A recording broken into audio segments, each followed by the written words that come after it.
Dan oke sob semuanya, tentunya kalian balik lagi bersama gua Nunu dalam konten serunya sepak bola. Oke, ini masih di malam penuh kemenangan timnas Indonesia di bawah U22 melawan timnas Myanmar senior. Kenapa gue bilang begitu ya? Karena pemain-pemain Indonesia emang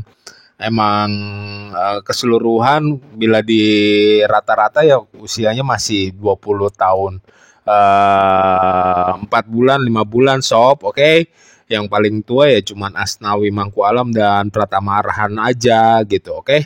Ya, tetapi timnas Indonesia berhasil membawa kemenangan di pertandingan pertamanya Piala AFF 2024 ini, bermain tandang juga di kandangnya Myanmar. 3 poin yang cukup penting, apalagi setelah memutuskan Indonesia bermain dengan regenerasi tim pemain-pemain dengan kelompok umur usia muda, barulah muncul peraturan pemberitaan di mana ini berpengaruh oleh poin FIFA, oke? Poin ranking FIFA. Jika Indonesia kalah, tentunya dengan negara-negara yang di bawahnya seperti Myanmar tadi, itu berkurangnya jauh sekali minusnya. Tetapi kalau menang ya contohnya alhamdulillah tadi kita menang. Ya walaupun dapat poinnya nggak begitu banyak juga. Sebentar kurang lebih hitung-hitungan poinnya di konten selanjutnya mungkin gue jelaskan.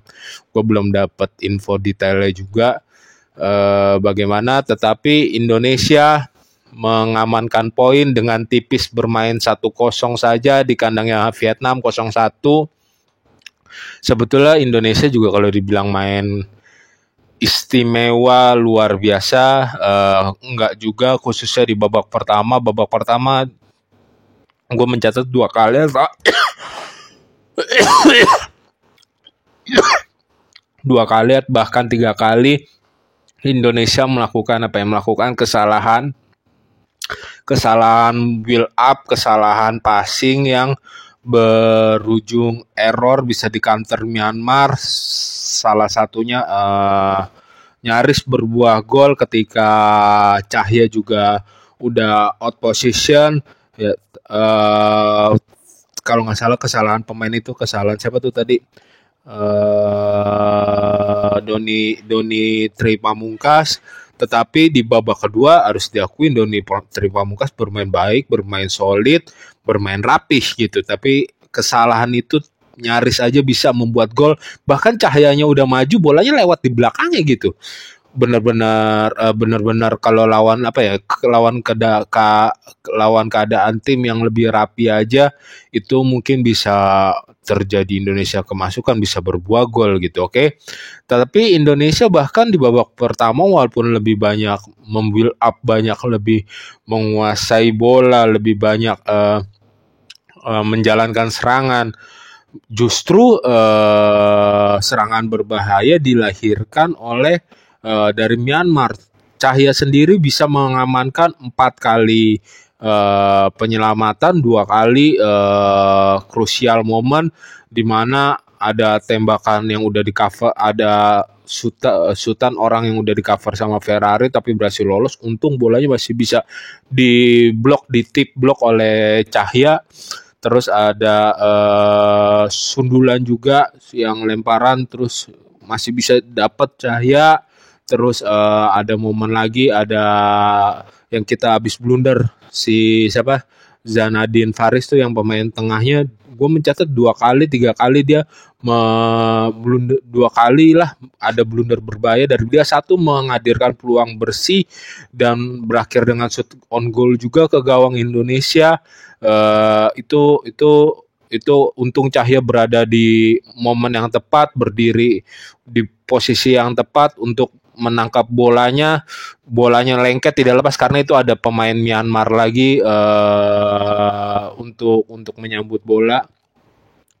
Terus ya balik lagi terus ke siapa pemain Zanadin Faris sendiri malah awal-awal babak pertama justru gua kaget, ternyata dia bisa bisa bagus, bisa mencoba untuk menstabilkan lini tengah timnas dan lumayan berhasil gitu. Tapi mau masuk pertengahan sampai menuju akhir-akhir, sampai menuju mau akhir-akhir gitulah, pertengahan lewat gitu, banyak banget krusial kayak kontrolnya lepas beberapa kali, kejauhan, kontrolnya. Terus itu benar-benar berbahaya banget buat serangan Indonesia. Toh kan permainan Indonesia babak pertama dia memainkan 3-5-2, di mana Marcelino bisa menjadi free roll lah, walaupun bergerak banyak dari sisi kiri. Ada 2 kali mengancam lewat sutan, 1 kali sutannya Marcelino di blok, ada sutannya yang masih melambung ke atas yang pas dari reaksi football. Waktu yang sutannya di blok, padahal ada satu momen celah tipis bagus, Hoki Caraka berdiri bebas, Hoki Caraka berpeluang untuk menimbulkan urgent bahaya ke gawang Myanmar, tetapi Marcelino mengambil keputusan syuting. Nggak salah keputusannya Marcelino, cuman kalau seandainya dia bisa melihat peluang tipis itu, mungkin hasilnya ceritanya sedikit bisa agak lain. Tetapi itu keputusan Marcelino setelah dia masuk, dribble ke dalam, cut inside, ada ruang sedikit dia syuting, tetapi masih ditutup oleh center back Myanmar yang sebelah sini. Terus Hoki Caraka bisa dibilang ini saatnya Hoki Caraka berbicara, ini saatnya Hoki Caraka menunjukkan kalau dia punya potensi, dan bisa dibilang beberapa kali benar-benar bagus banget dalam dia membuka ruang, dalam dia mencari ruang, dalam dia mengalihkan lawan-lawannya untuk bergerak bebas. Hoki Caraka dapat momen itu berapa kali. Terus siapa lagi? Pratama Arhan dimainkan di sisi sebelah kanan di timnas senior, pernah di waktu kualifikasi Piala Dunia pernah dimainkan di right wing back juga sebelah kanan. Dan ada momen krusial penyelamatan Pratama Arhan di babak kedua yang sliding interceptnya benar-benar krusial momen, benar-benar bagus. Begini loh, mayoritas di babak kedua Zanadin Faris diganti. Terus Nico juga bermain lumayan bagus. Terus siapa lagi diganti? Terus pertengahan jalan mau masuk pertengahan babak kedua, siapa namanya? Nico diganti oleh Asnawi. Terus kapten diberikan balik lagi ke Asnawi. Asnawi bermain di sisi kiri, bermain cukup bagus juga. 2 kali intercept dan golnya dari Asnawi setelah proses lemparan jauh. Pratama Arhan memakan korban lagi untuk Myanmar. Tidak ada pelanggaran, protes VAR yang diprotes oleh pemain-pemain Myanmar. Kapten Myanmar itu merupakan nggak penting banget, orang duel bolanya 2 pemain Indonesia, di belakangnya 2 pemain Myanmar. Kagak ada sentuhan handsball juga, bolanya sekelumit bola jatuh ke Asnawi syuting. Kipernya juga gagal kiper Myanmar gagal menutup ruangnya, ya bolanya masuk padahal di sudut sempit. Syutingannya juga nggak begitu kencang amat, cuman ya kaget, menyulitkan, soalnya kiper Myanmar kan habis berusaha untuk mengantisipasi bola lemparan jauh Pratama Arhan, walaupun ada 2 back-nya itu. Terus masuk ke Rafael Strike di babak kedua, benar-benar jadi dewa lapangan banget, jadi pembeda banget. Marcelino ditarik bermain di tengah, berduet sama Arkan Friki. Zanadin Faris kan udah ditarik keluar, Rafael Strike bermain di posisi winger kiri menjadi formasi 3-4-3. Terus ketika Ronaldo Kuate masuk, pergerakannya lumayan cukup bagus, lumayan cukup menjanjikan, lumayan cukup solid. Cuman ada satu momen ketika dia lolos peluang, satu aja ada keputusannya yang salah. Kalau gue jadi mungkin bisa menjadi pemikiran, Kalau kenapa nggak diterusin aja masuk lebih ke dalam, lebih menekan ke gawang ataupun ntar shooting ataupun ntar cutback, karena posisi ke gawangnya masih kebuka gitu jaraknya, tetapi dia memutuskan untuk terburu-buru passing dan passingnya tuh powernya pelan. Itu bisa menjadi pembelajaran lagi untuk Ronaldo Kuate. Selain pergerakannya 3 kali, dia menampilkan pergerakan yang cukup bagus. Masuknya Rafael Schreck menjadi pembeda. Ya, dia menjalani 3 kali kan inside, 3 kali manuver, satu hampir saja peluang untuk Hoki Caraka mencetak gol. Tapi tendangannya yang gawang udah kebuka itu masih aja kena kaki center back pemain Myanmar, tendangan Hoki Caraka. Terus Rafael Schreck benar-benar jadi pembeda. Terus gue mau menyoroti 2 back Kadek, siapa namanya 2 back itu? Takut salah nyebut. Ferrari dan Kadek Arel. Ini dua-duanya benar-benar tampil solid banget, tampil lugas banget. Ferrari yang dipercaya ketika Asnawi belum dimainkan menjadi kapten, benar-benar pas situasi sekali, benar-benar bagus sekali. Dia berani untuk mengcover teman-temannya bila terjadi hal apa-apa, bisa mau berkoordinasi, terlihat bercakap-cakap ya dengan garis pertahanan lawan, dengan pemain tengah juga cukup banyak, bisa memimpin dan tampil cukup solid bersama Kadek Arel, bersama satu lagi siapa? Donitri yang ternyata bisa disulap menjadi center back oleh Sintayong, jadi center back sebelah kiri juga, karena Sintayong kan coach Sintayong bermain formasi 3 back pemain belakang. Walaupun ada 1-2 kesalahan out position berdiri ya, tetapi di babak kedua benar-benar tampil tanpa celah juga si Donitri Pamungkas.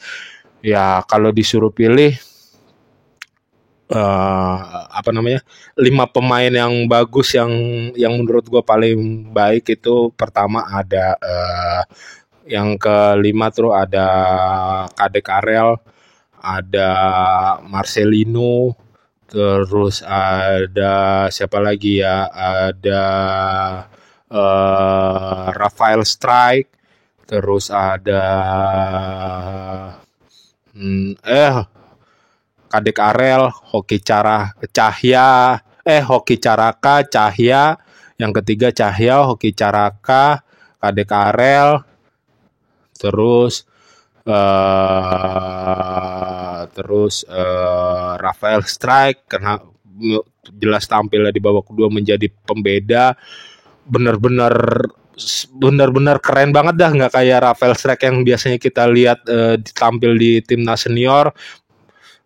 Terus peringkat satunya siapa ya?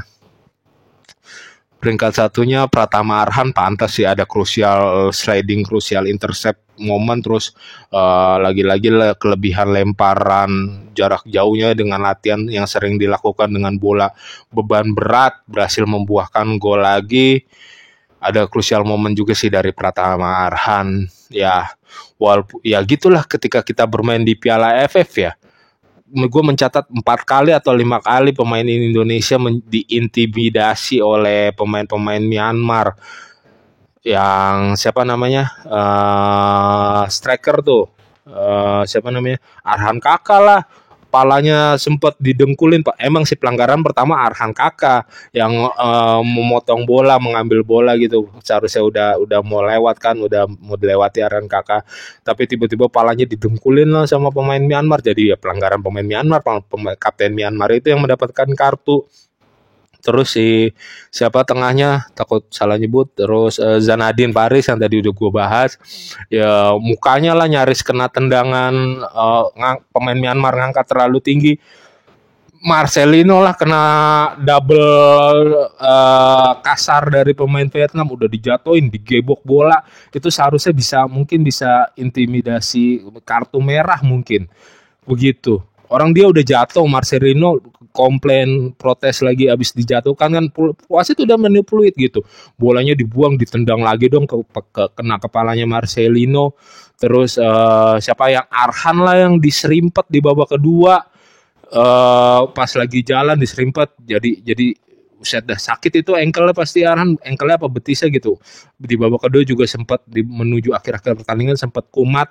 Ya selamatlah kali ini untuk timnas senior rasa U22 Indonesia telah mengamankan 3 poin pertama, telah yang jelas poin ranking FIFA tidak berkurang di pertandingan pertama. Berjuang terus timnas Indonesia walaupun ini masih cuman kancah sepak bola AFF Asia Tenggara. Gini loh, waktu gua mau nonton pertandingan, gua udah singkirkan gitu, gua udah mencoba menikmati, enjoy the moment. Ini yang kita lawan mayoritas ya keseluruhan pemain-pemain senior, sedangkan kita dengan pemain skuad 22 tahun, 20 tahunan lah. 20 tahun plus berapa bulan rata-rata skuad kita. Ya udah, nothing tulus aja, ini benar-benar sebagai skuad pembinaan kita aja di ajang Piala AFF kali ini. Jadi lu buanglah, singkirkan pikiran jauh-jauh tentang mesti menang, mesti bermain bagus gini-gini. Enjoy aja. Gua aja sempat ada beberapa momen yang berapa kali momen gue nontonnya gini banget sih abis nonton Piala Indonesia di kualifikasi Piala Dunia, di Piala Asia, tiba-tiba nonton di Piala AFF, benar-benar yang problem-problem kasar seperti yang dilakukan pemain Myanmar gitu kalau di kompetisi kancah Asia ataupun kualifikasi Pildun bisa nggak terjadi atau bahkan langsung dikasih kartu merah gitu, red card kayak kemarin Justin Abner gitu sob. Ada dia mengambil pemain Arab, apalagi udah dinyatakan pertandingan udah berhenti kan, udah diberhentikan oleh wasit, di kartu merah, ya itu bisa terjadi sama pemain Myanmar juga. Oke siap, sekian konten kali ini bersama Nunuy. Jangan lupa untuk subscribe, comment, like, and share, and see you and bye bye. Jaga kesehatan.